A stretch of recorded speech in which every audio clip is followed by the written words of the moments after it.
কেমন লাগলো আপনার? তোর বেটা দুধ ভাত খাক ভালো থাকে আরো দান তৌফিক দান দেয় তো। আমি এই চাচি একদিন আমাকে একটা কাপড় চাইছিল, আজকে এনার দেখা পাইছি ঢোলভাঙ্গা বাজারে। চলুন দেখি।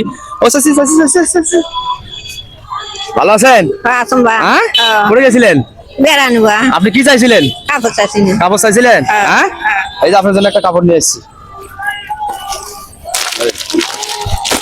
দেখেন তো পছন্দ হয়েছে কিনা। দেখেন। কাপড় বা হ্যাঁ। হ্যাঁ? হ্যাঁ না, ওগুলা কাপড় নয়, ওগুলা ওই লুঙ্গি আছে।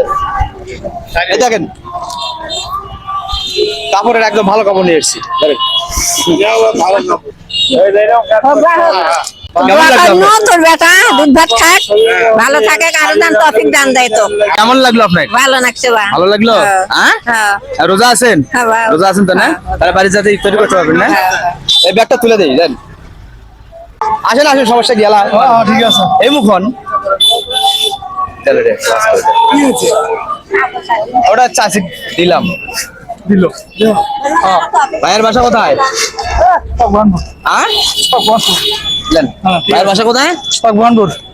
এই মায়ের বয়সে ওনাকে একটা gift হলে ঠিক আছে, ভালো আছে। রোজা রমজান মাস। ঠিক আছে, ঠিক আছে, ভালো থাকেন, দোয়া করি না। আচ্ছা হ্যাঁ? দোয়া করুন বা তোর বেটারা দুধ ভাত খাক তোর দান আরো তৌফিক দান দেয় দান দিবের জন্য। ঠিক আছে, আসলে উনি আমার চাচি খুবই খুশি হয়েছেন এই রোজার মাসে। একটা আজকে শেষ রোজা, কালকেই ঈদ হবে। উনি কাপড়টা পেয়ে অনেকটা খুশি।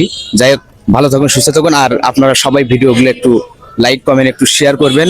আমি তো আপনাদের গাইবান্ধারই ছেলে, আমার বাসা ঢোলভাঙ্গায়। ভালো থাকুন, সুস্থ থাকুন, ঈদ মোবারক সবাইকে।